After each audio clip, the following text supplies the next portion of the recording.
the group gave a very thorough description of the question, which is very good. Okay, so it starts. Why don't you talk about it yourself, Emil and Tina? Yeah, why don't you give the questions yourself? Yeah.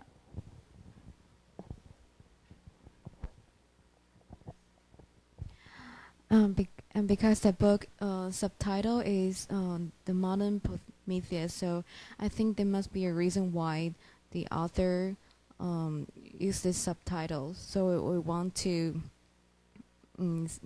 study it and try to explain the reason. Yeah, and I'm afraid that there might be some students that don't know about Prometheus, so we made a brief introduction to it.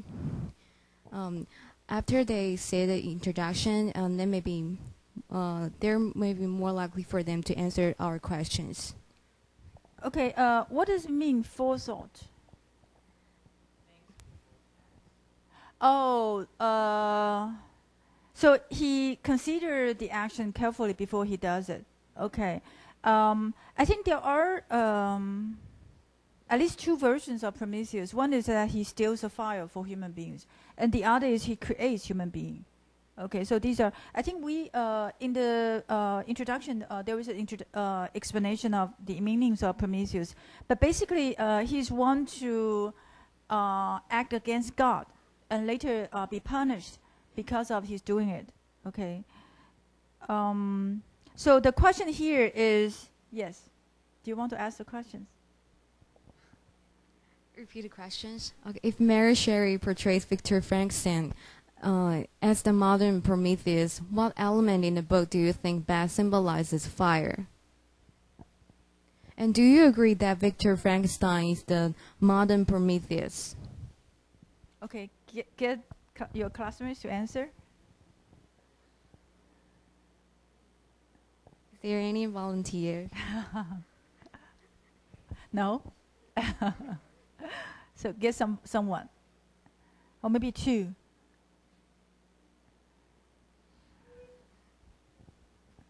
Samuel? Okay. Well, so Samuel is popular.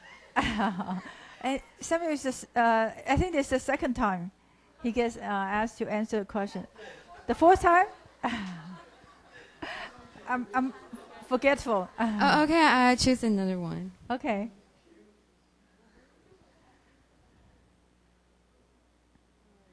Ken? Ken which? Ken Lee or Ken Lee. Okay.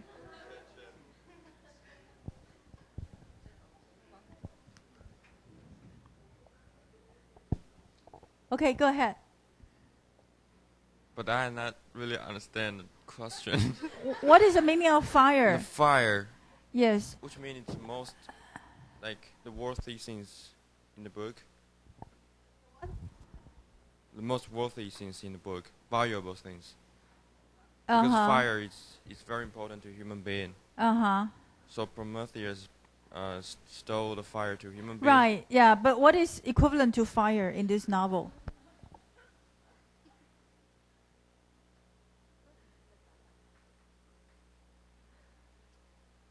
Oh. Yes, what is equivalent to fire?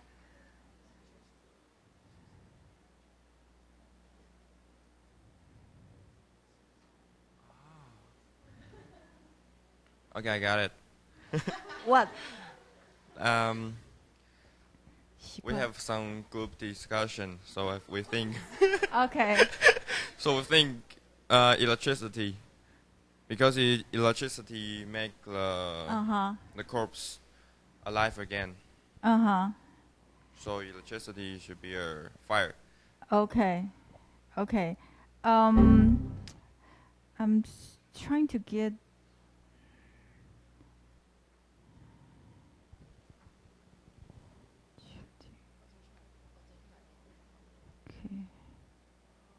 Good. Okay. How about the second question? Do you think that Frankenstein is the modern Prometheus?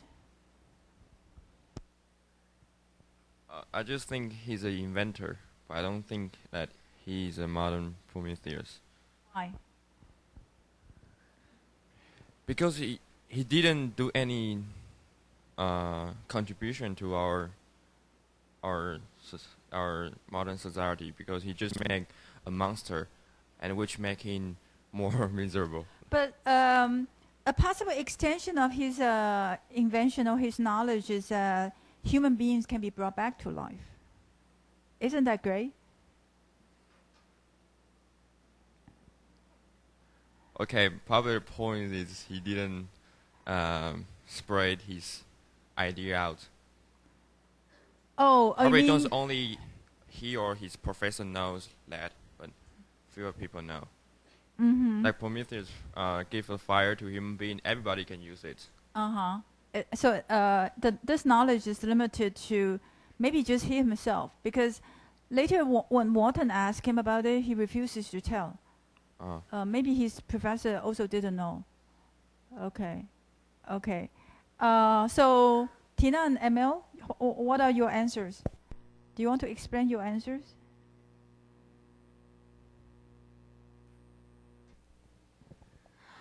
Okay, our group sees knowledge that Victor has been pursued as the symbol of fire in Frankenstein. Mm-hmm. Just as fire illuminates the world, knowledge illuminates the mind. Yet knowledge is as dangerous as fire.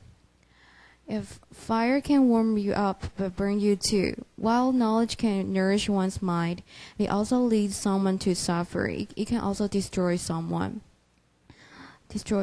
And when the monster has little knowledge about man's language, about the nature of the man, about the world, he's happier. Knowledge enables the monster to know himself, to gain his self-definition. Yet when the monster knows more about the world, he realizes how cruel people are and how isolated he is. So he is in pain day by day. And to Victor, his obsessive pursuit of knowledge foreshadows the doom of his self-destruction. Mm-hmm. And the monster wouldn't have been existed without Victor's knowledge about science. However, ironically, Victor is also inevitably driven to his fate of doom by his creation and by his knowledge. Mm-hmm. Yeah, so we think that knowledge is the symbol of fire. Mm-hmm. Okay. Do you want to finish your answer? I think there is another slide, right? Yes. As for the second question, I think our answer is yes and no, because Frankenstein and Prometheus, although they share some similarity, there are also some differences between them. They both cross the boundary. Prometheus crossed the boundary between the immortal and the mortal. He stole fire for man, and thus Zeus punished him to be chained on the rock, and his liver was eaten by eagle day by day. Mm-hmm. And Frankenstein crossed the boundary of human, and he thus created life, and he suffers psychologically. So they both cross the boundary and they have the suffering, but Prometheus is a physical suffering, whereas Frankenstein is a psychological suffering. Mm-hmm. And as for the differences, I think the cause of why Prometheus wants to bring fire down to human is because of his love and compassion toward human beings. Because at first it was Prometheus' brother Epimetheus made the human beings, but Epimetheus was stupider, was more stupid. He didn't left any good to the humans, so he asked for his brother's Prometheus' help to take over the process. So at last Prometheus finished the process, and it was out of his love and compassion that he stole fire from man. And as for Frankenstein, I think the cause of his creation of life was because of his pursuit of knowledge from the unknown. So I think he was blinded by his thirst for knowledge, so he didn't think of the consequences of his creation. So in this point, we can see that Prometheus he thought about the consequence before, and whereas Frankenstein didn't think about the consequences. Mm-hmm. So in this sense, we kind of sit on the fence to say that yes and no. Okay. Well, it's not sitting on the fence. I think it's indeed the two are similar but also different. Yeah, I agree with your ideas, but I want to add a little bit to this concept. Yes, in a way you can say that fire is knowledge, or knowledge is fire in this novel. But I think that in particular, maybe we can be more specific and say that particularly the knowledge Frankenstein pursues is the knowledge of immortality, the knowledge of bringing death back to life. Yeah. So in that sense, I wouldn't say that the monster's knowledge is equivalent to the Frankenstein's knowledge. No, the monster's knowledge is more self-knowledge or knowledge of society. And I would think that he has to know it. You know, if he is to exist in society without knowing who he is or how society deals with him, then I think he'll be more miserable. You know, living in blindness and then not knowing why people hate him. Yeah. So I think these are two different kinds of knowledge. And to specify what knowledge Frankenstein pursues, then we can ask whether this pursuit of immortality is well justified. You know, I think I agree with what Ken said, and that is the knowledge Frankenstein pursues does not benefit human beings. You know, first of all, there doesn't seem to be a good cause for his pursuit of knowledge. You know, we can say that, oh, maybe the death of his mother, you know, could be a hidden cause, but he doesn't specify it. And then we can also ask, why do dead people need to come back to life? You know, it's not like the pursuit of immortality or longevity is one thing. Bring dead people back to life is another thing. You know, I think that his attempt at bringing dead people back to life can be problematic. You know, in a way, it is to reverse the course of human life, and that's very maybe we can say that that's very unnatural. You know, and it also, you know, there is an issue of whether the dead people want to come back to life. You know, whether Frankenstein does it with the consent of the dead. Okay, so here a lot of questions can be asked of Frankenstein's way of pursuing knowledge, whereas for us the prototype or the archetype of Prometheus, you know, in bringing fire to human world, can be confirmed because we know that we can use fire to do a lot of things, creation, sustenance of life, etc., keeping us warm, etc., etc. Yeah. Okay. Yeah, I think this is a very good question. Okay. Yes, we have a good day. Thank you. Let's take a break. Attention, please. Okay. To do a conclusion to our novel, I want to first, you know, just cover the main issues we have dealt with. But at the end, I think I want to focus on the novel as a feminist Gothic fiction or a feminist sci-fi. Okay. In a way, it is good that the group help us understand the basic definition of Gothic fiction. So when I move on to that part, I wouldn't be able to go into further details about the definitions. Okay. So as a summary, yes, the first thing you need to keep in mind, be aware of, is the novel's very interesting structure. And this is a structure which is not really new to us, and that is circles, the circles of narration. Like in Ozymandias, we have this narrator who is a bystander. And also in La Belle Dame sans Mercy too, we have the speaker who sees the night and then asks questions of the night, and then the night tells the story. Okay.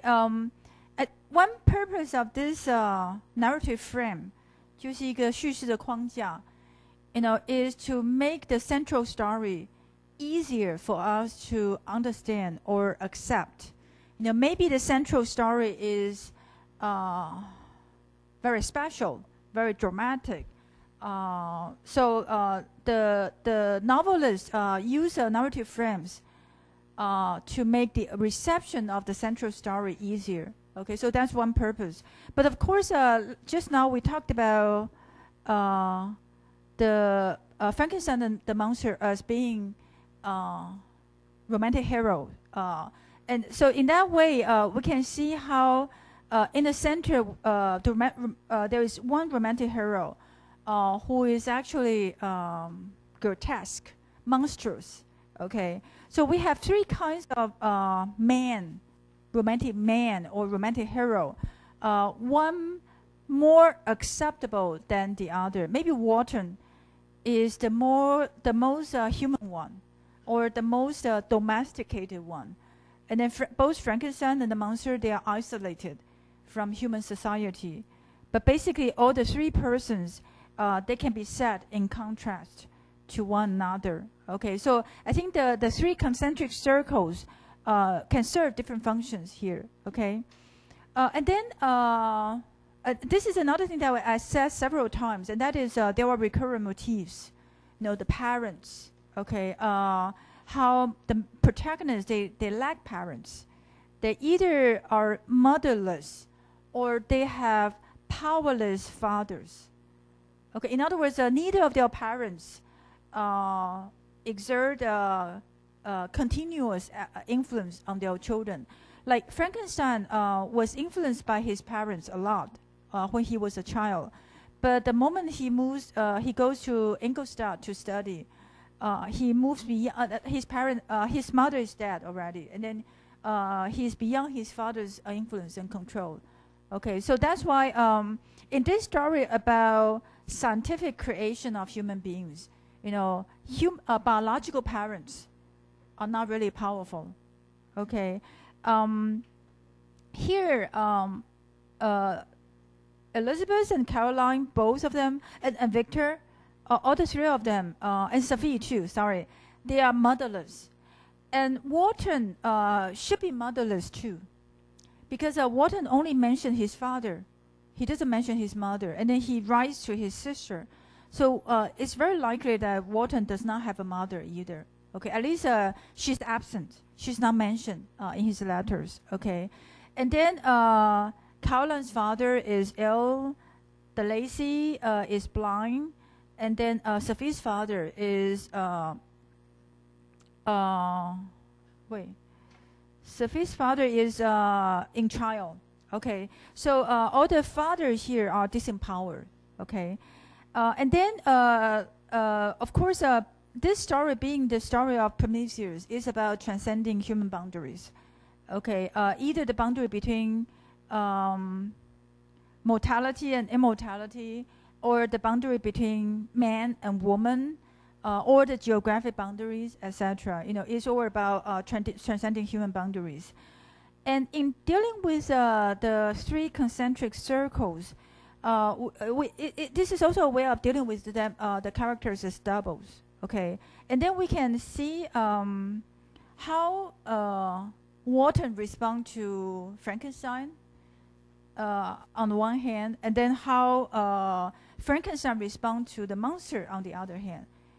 So in that sense, human communication, human relations are something to examine in looking at the relations between the doubles. Okay, like on the one hand, Wharton is one to rescue Frankenstein, and he holds a dialogue with Frankenstein, and that's why he's able to be understanding of Frankenstein.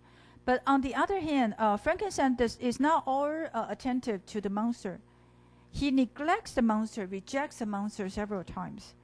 And only occasionally did he listen to the monster, reluctantly. Okay, so I think that's one thing that makes Wharton-Frankenstein pair different from Frankenstein-monster pair. Okay, And then also the other way to look at these male characters is to compare how Wharton deals with Margaret, his sister, on the one hand, and how Frankenstein treats Elizabeth on the other hand. And then you can see how Wharton is very communicative to Margaret.